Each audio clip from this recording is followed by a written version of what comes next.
어리니까 피부가 약해서 그런 거겠지. 크고 나면 괜찮아지겠지. 방치하면 평생의 고통이 될 수 있어요. 특히 청소년기에 심해진 경우 변비나 설사가 있는 분들이라면 성인이 되면서 더 심해지기 쉽기 때문에 더욱더 조심하셔야 됩니다.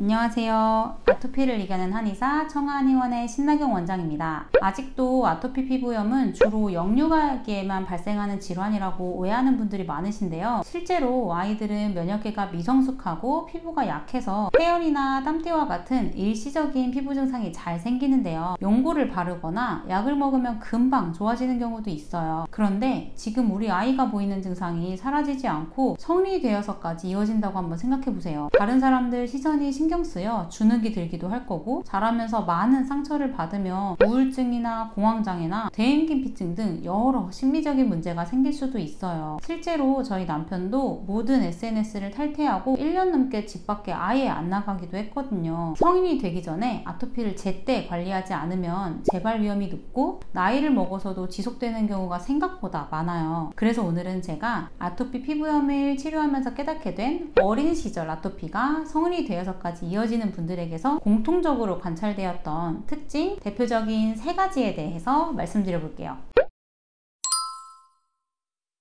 아토피는 면역계 질환이기 때문에 앞서 말씀드린 것처럼 면역계가 미성숙한 영유아기 때 태열처럼 아토피가 시작되는 경우가 많아요. 사람마다 시기의 차이는 있지만 면역계가 미성숙해서 피부염이 생기는 경우라면 청소년기에 면역계도 정상적으로 성장하면 느리더라도 성인이 되기 전에 아토피가 자연스레 사라지기도 해요. 저도 어렸을 때 아토피가 있었지만 초등학교 고학년이 되면서 별다른 치료 없이도 아토피가 사라졌거든요. 이렇게 유치원, 초, 중, 고등학교 시절을 지나면서 면역계는 점차 성장하고 안정되기 때문에 아토피 증상도 호전되는 게 정상이에요. 그런데 반대로 청소년기로 가면서 아토피가 심해지는 분들이 있는데요. 이런 경우에는 단순히 나이가 어려서 면역계가 미성숙해서 피부가 아직 약해서 아토피가 생긴 게 아니에요. 면역계가 성장해 나가는데도 아토피가 더 심해진다면 체내 염증 반응이 지속적으로 일어나 면역계가 정상적으로 성장, 기능하지 못해서 아토피가 생긴 거라고 볼 수 있어요. 이런 경우에는 아이가 더 자란다고 해서 자연히 사라지지 않는 경우가 대부분이고요. 직접적으로 면역계를 치료해지지 않는 이상 증상이 점차 심해질 가능성이 크기 때문에 중증으로 가기 전에 반드시 치료를 해주시는 게 좋아요.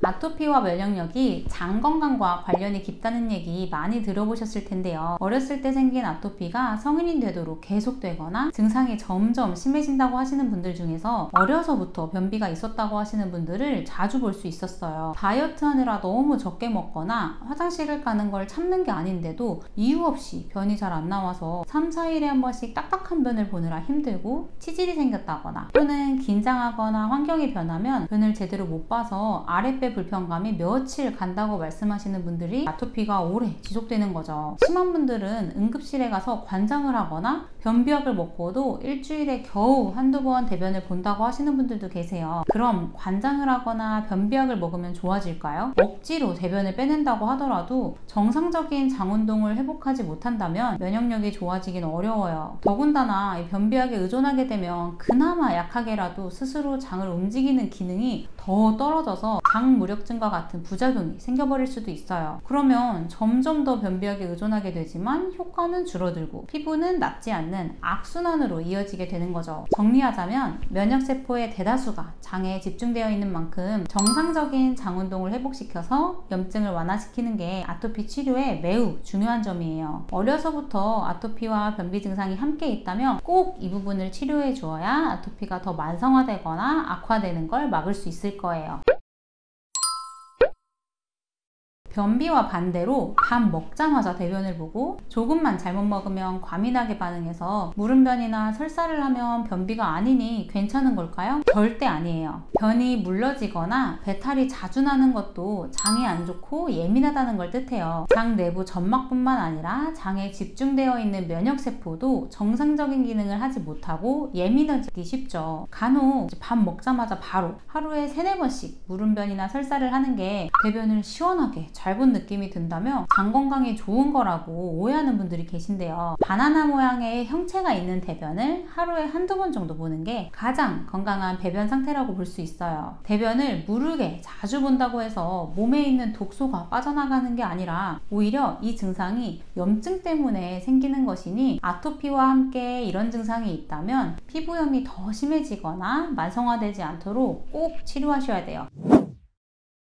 오늘 영상에서는 어렸을 때 생긴 아토피가 성인까지 이어지기 쉬운 경우 공통적으로 자주 보였던 특징 3가지를 한번 말씀드려 보았는데요. 아이가 아직 초등학교 저학년 이하이거나 심하지 않다면 식습관이나 수면 패턴과 같은 생활관리부터 해주시면서 성장을 기다려 보시는 것도 좋아요. 하지만 초등학교 고학년 이후 청소년기에도 아토피가 나아지지 않고 오히려 심해지기까지 한다면 오늘 말씀드린 내용을 참고하셔서 조기에 정확한 치료 해주시길 바랍니다. 아토피가 만성으로 이어진다는 건 체내 염증이 누적되고 있다는 걸 뜻하기 때문에 아토피가 오래도록 이어지다 보면 피부뿐만 아니라 아이의 육체적, 심리적 건강까지도 악영향을 끼칠 수 있고 치료 기간도 더 오래 걸릴 수밖에 없거든요. 그래서 꼭 심해지기 전에 조치를 취해 주셨으면 좋겠고요. 저희 청아한의원에서 아토피를 어떻게 치료하고 있는지는 다른 영상을 참고해 보시면 좋을 것 같고 다음번에도 아토피에 도움되는 영상 준비해서 오겠습니다. 감사합니다.